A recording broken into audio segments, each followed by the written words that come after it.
Okay guys, welcome back to the channel. This is going to be part, I don't know, 3 or 4 of the gentleman I've featured, one of the most hardcore audiophiles. If you haven't been following along, my prior videos kind of can catch you up to date really quick. This is 2 other rooms that I did in an overview, but in this video I'm going to go into more detail with model numbers. One of the rooms has these JBL, very high-end JBLs. I think they're like $50,000 JBL speakers, so not what you would think in the normal budget-oriented JBL speakers. These are very high-end speakers, and some people think they're some of the best in the world. And what you're going to see in this room is how he paired them strategically with audio node by amping them. Overkill to the extreme, but that's what this guy specializes in. But the mating of, that's what really impressed me, number one, is how he mated certain amps that he gets that really wouldn't work as well with other speakers in his room, in his house. He mated them perfectly with the speaker that makes sense, and the trade-offs and weaknesses of every design has some. The strengths of that amp show through with the JBLs and vice versa. And of course, Aries Cerat gear, awesome gear as well. So I'm going to feature those 2 things in this video, catch you up to date. All the music I filmed in each of them, I'm just going to put it all in one video at the end, so you can have one video, you can hear all the system for as much as you can through the video. I'm trying to tell you in advance what I heard firsthand, things like I mentioned in the last video, kind of sound staging aspects that won't come through on the video. In these 2 rooms, like I said, these are total opposites in terms of presentation per se.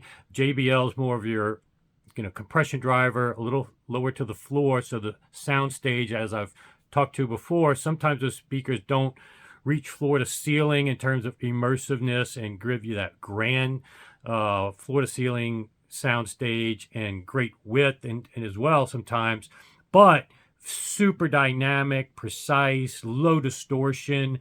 These are things that people value highly, and when you made it with a great amp like this that gives a little sweetness to it, musicality, just a purity combined with that low distortion, makes for a very nice presentation. Hard to find any weaknesses. I mean, if we played the bass really loud, that's when the amps can be a little more revealing to their weight class in terms of wattage, what they can do. But other than that, I mean, this is a great pairing, and for a lot of people, these are going to be the strengths that they look for in a system. Now, the other system, in terms of the Dynaudio Evidence Masters with the Aries Cerat electronics and the Esoteric CD transport, I think that is closest to what I have here at home. And it's not surprised. The Dynaudio Evidence Temptations were my favorite speaker in the early 2000s. It was either them or the Wisdom Audio Adrenalines. I ended up buying the Wisdom Audio Adrenalines. But if I would have found a similar deal on the Dynaudio Evidence Temptations, I probably would have bought those. I just like that presentation. Now, it's a little bit different, the line source nature of the Wisdom Audios, and Dynaudio is a more point source box. But just for some reason, I like what Dynaudio did. I know that double tweeter thing is weird, and probably if I played my entire playlist, I might find some things where it may be a little bit weird, but I just haven't heard anything that really bothers me with that double tweeter. And it just presents something very similar as well, although these are open baffle. It just gives me that immersive floor to ceiling, just dynamic, from 2 speakers. This one didn't have any of subwoofers, neither did the JBL. So these were evaluating the speakers on their own without any subwoofer help. And I have to say, these Dynaudios were just as good as any system in his house in terms of my preferences. There's not one that I can say was a favorite per se. It was depending on the music we played, and obviously the rooms are a little different. His dedicated room was more similar to my room here, so there were certain noise floor aspects and just purity of the sound from the reverb and stuff like that. It was so much better in that room. But this room for a bedroom system is as good as I've ever heard. Beautiful sound, and I guess you'll see in the video clips a lot of this, but you really can't feel dynamics and the effortlessness and the little bit of power, not a huge amount of power from these Aries Cerat amps are able to drive these really strong. The audio notes, a little less power, you could crap them out a little bit earlier than the Aries Cerat. Had no limit to where I was able to turn them up, and we were listening pretty loud, although we didn't capture that on camera because that normally causes distortion on the mic. So hope you enjoy this. I'm also going to be, the reason why I'm going to hold off on doing any more for now, I still have to do the grounding boxes and the interview with Stavros of Aries Cerat. Definitely things you're going to want to see that are all tied to this visit. But I'm going to the Long Beach audio show this week, so I'm going to start doing my stream of conscious, kind of the way I cover these shows is a little bit different than everybody else. I'll just upload them as I go in and out of rooms, so you can follow along with me. I don't know how many friends are coming to this one. It's a little smaller show, although some of the brands that are going to be there weren't at Expona. Townsend's going to be there, and I'm a fan of Townsend seismic platforms. My friend Doug has their speaker cables. They are definitely a brand that, and their rock turntable was very revolutionary and innovative.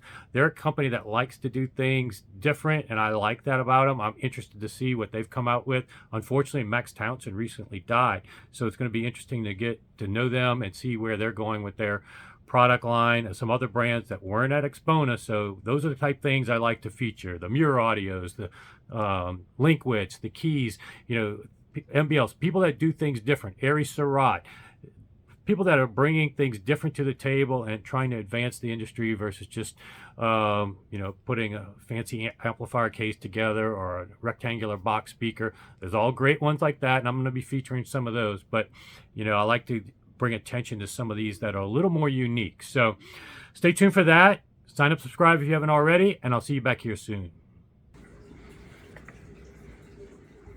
Okay, so in this room, we've got the JBL Everest, what they call the 9980 Everest. JBL compression drivers, beryllium, and those are Townsend seismic sinks, who longtime subscribers to my channel know about those, and my friend Doug uses those. Cassandra. And then you got the Impera from Aries Cerat. It's the reference 2 revised. Same thing on the Cassandra. Everything's upgraded to the latest. And then these are the Audio Note Keygons, pure silver transformers, which I don't think you guys realize how much they charge for that. But then when you factor in as well all 300B Western Electric tubes, yeah. So biamping these. So what's really unique about this is I don't think anywhere in the world you're going to see Audio Note Keygons on JBL Everest. But, you'll see a lot of times people want to say, what's the best amp? What's the best this? Do these primitive shootouts. But really what it boils down to is matching the amp to your speakers, the right amp for your speakers. These, even 4 of them on Apogees wouldn't work, but 4 of these on JBL Everest make these sound better than I think these have ever sounded before. I've had limited experience to them, and these sound phenomenal with these, biamping them. The pluses of these mated with the pluses of these, and the trade-offs that they offset is just really, these are like the perfect amps for this speaker. Very dynamic, plenty of power by amping. And then obviously the electronics, bring these speakers to a whole new level. And so sometimes it's not about, what's best amp. Is always going to be what's the best amp for your system and speakers, not trying to analyze it in a primitive vacuum. So again, Inacoustics. We'll talk about this grounding box later. We did some A/B testing of that. And again, room treatments everywhere, tweaks everywhere. But as I said before, he's not afraid to say when something doesn't work. And he said so as much. Let's jump over here where we have the Dynaudio Evidence Masters. We have the Esoteric Master Clock. We have the XD, Esoteric XD CD player. Then the amps, the Enis from Aries Cerat. Beautiful pieces. And here's a chance where you can see inside you have knobs where you can control the biases that are. These aren't on, but you'll have little displays here and here, down there that you can control. And as well on the Incito S, he's got an active ground block here. He's tried Tri-Point. As I've showed you, these are grounding boxes that are quite expensive. He's tried them, but he ended up making his own. And I can't recall offhand the name of these speaker stands. Very nice. These are kind of legendary VAC tube amps, 300 Bs, 8 per channel. So it's the Renaissance 140 mono class A triode power amplifier. So yeah, rarely see this. There's a turntable back here in the Bricasti, but he's kind of gone no longer into vinyl. And then you've got center channel to match the Evidence Masters. And like I said, he's tried different cables. Inakustik is what he has chosen, and these are the cheapest level Inakustik cables. And he said these are better than some of the well into 5 figures cables he's tried. And so Inakustik has sold, he's sold on them. And he's tried cable elevators, not a big fan. He's seen these little HFT little things. Very few people recognize this, but I do. He's tried that stuff, not a big fan. He's not, endorsing that anymore. He's tried IsoClean power. So here's a guy that puts his money where his mouth is, actually tries it and looks under the hood of everything he buys. He's even cut up some of these cables to see what's on it. He's changed the connectors. He's looked under the hood of the grounding boxes, seen exactly what they made. So yeah, this is hardcore audiophile, not just, what you might stereotypical think of somebody just with money throwing it around. He's a hardcore audiophile, been in the industry for many years. And like I said, when you see somebody that's doing, like I showed over here, after the fact, adding Bokino connectors to, very few people get to that level of doing different things and trying.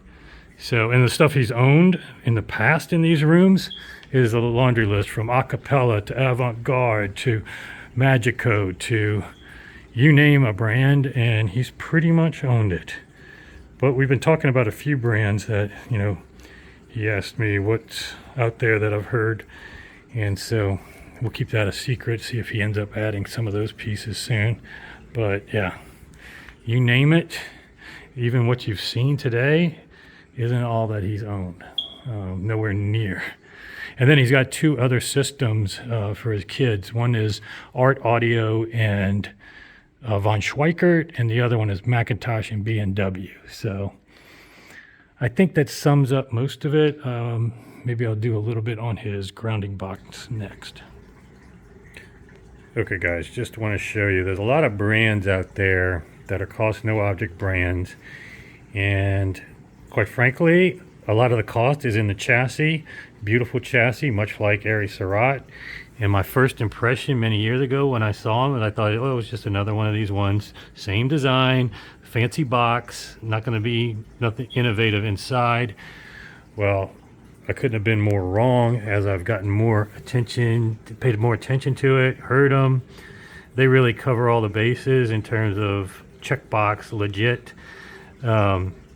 I know my friend Mikey, OCD Mikey, likes to look under DACs. Here's a DAC with how many? 2, 4, 6, 8, 10, 12, 14, 16 DAC chips. So real quick correction, you're seeing just 16 on this side of the board. There's actually 32 on the other side. It's total 32 double side board.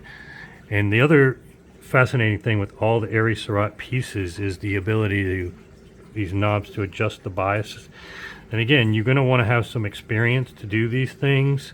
And so whoever you buy it from or get the experience. And I'm going to have maybe a Zoom call interview with the designer. He'll tell us a little bit more about it because I don't want to speculate too much on what it does other than change the bias. But definitely we've done it with the amps and done some A/B comparisons. It definitely does change the character, which is pretty amazing that it gives you this variability even at the DAC level, preamp level, amplifier level, build quality from outside to inside. Go ahead and take a cover off of some of these mega dollar DACs and see how much open air chassis you have. So parts quality doesn't guarantee, and parts numbers doesn't guarantee better sound, of course, but in terms of what you're paying for, you're getting a lot of technology, customizing with this, the bias, and also just the total owner experience with this seems to be top notch. And so I'm elevating Aries Cerat really quickly in my list of best brands on the planet after spending more time with it.